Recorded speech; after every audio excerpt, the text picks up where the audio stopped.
ఇప్పుడు ఉన్న ఆరోగ్య పరిస్థితుల దృష్ట్యా అందరూ కూడా హెల్తీగా తినాలి అని అనుకుంటున్నాం కదా. కానీ హెల్తీగా ఉన్నవి టేస్టీగా ఉండవు. టేస్టీగా ఉన్నవి అసలు హెల్తీయే కావు ఈ రోజుల్లో. కానీ అలా అనుకుంటే మీరు పప్పులో కాలేసినట్టే. నేను చూపించే ఈ సోయాబీన్స్ కర్రీని ఒక్కసారి ట్రై చేసి చూడండి.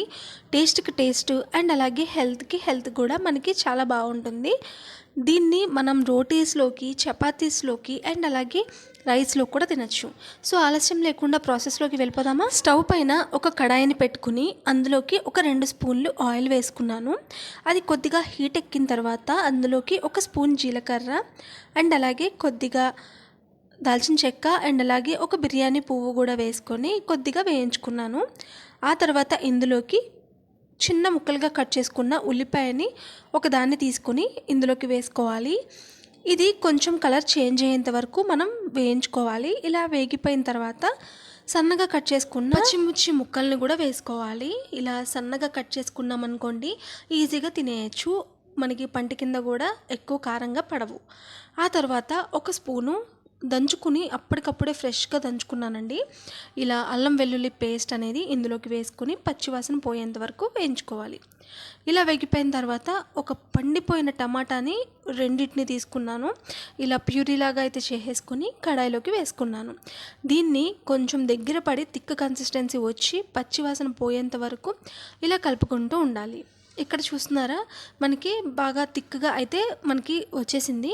సో దీన్ని ఇంకొకసారి మనం ఇలా తిప్పేసుకుని తర్వాత ఇందులోకి సరిపడా ఉప్పు అండ్ అలాగే సరిపడా కారము, ధనియాల పౌడరు అండ్ అలాగే గరం మసాలా ఇవన్నీ వేసుకుంటే టేస్ట్ ఎందుకు రాదు చెప్పండి. అండ్ అలాగే ఇవన్నీ కూడా నేను ఇంట్లో ప్రిపేర్ చేసుకున్నవే కాబట్టి ఎటువంటి అన్హెల్తీగా అయితే మాత్రం ఉండదు.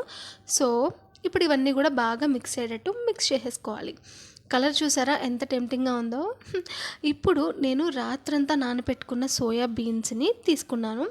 అయితే దీన్ని ఇలా అయితే తీసేసుకోకూడదు. మనం ఒక 8 గంటల పాటు నానబెట్టుకుని ఆ తర్వాత ఒక 3 విజిల్స్ వచ్చేంత వరకు కుక్కర్లో పెట్టుకోవాలి. ఆ తర్వాత మాత్రమే ఈ గింజల్ని తీసుకోవాలి. లేదు అంటే మనకి నానక గట్టిగా ఉంటాయి. గింజలతో పాటు కొద్దిగా నీళ్ళు కూడా తీసుకొని మనం లో ఫ్లేమ్లో ఉడికించుకోవాలి. అప్పుడే గింజలకి మసాలా అన్నీ కూడా బాగా పట్టి మంచి టేస్ట్ అయితే వస్తాయి అన్నమాట. నేను చెప్పినట్లు ఈ ప్రాసెస్లో ఒక్కసారి ట్రై చేయండి. మీకు హెల్త్కి హెల్త్ అండ్ అలాగే టేస్ట్కి టేస్ట్ కూడా బాగుంటుంది. తర్వాత మూత పెట్టేసుకొని దీన్ని ఒక 10 నుంచి 15 నిమిషాలు లో ఫ్లేమ్లో ఉడికించుకున్నాము అంటే మనకి గింజ చాలా మెత్తగా అండ్ అలాగే గింజలో కూడా మంచి మసాలా టేస్ట్ అయితే బాగా వస్తుంది. సో మనకి ఆల్మోస్ట్ కర్రీ అయితే రెడీ అయిపోయింది. ఇప్పుడు దీన్ని ఒక్కసారి పైన కలిపేసుకొని సన్నగా కట్ చేసుకున్న కొత్తిమీరను కూడా వేసేసుకొని ఒక్కసారి మళ్ళీ కూడా కలిపేసుకుందాము. ఎలా అనిపించింది కర్రీ? మీరు నచ్చితే నాకు కమెంట్ చేయండి. ఒకసారి ట్రై చేయండి అండ్ అలాగే మీ ఫ్రెండ్స్ అండ్ ఫ్యామిలీ మెంబర్స్ కూడా షేర్ చేసేయండి. సో మనకి కర్రీ అయితే పూర్తిగా అయిపోయింది. ఇప్పుడు దీన్ని నేను చపాతీతో టేస్ట్ చేయబోతున్నాను. టేస్ట్ చాలా బాగుంది. అలా ఉల్లిపాయ ముక్క పెట్టుకుని నోట్లో ఇలా కూరతో తింటే చాలా అద్భుతంగా ఉంది.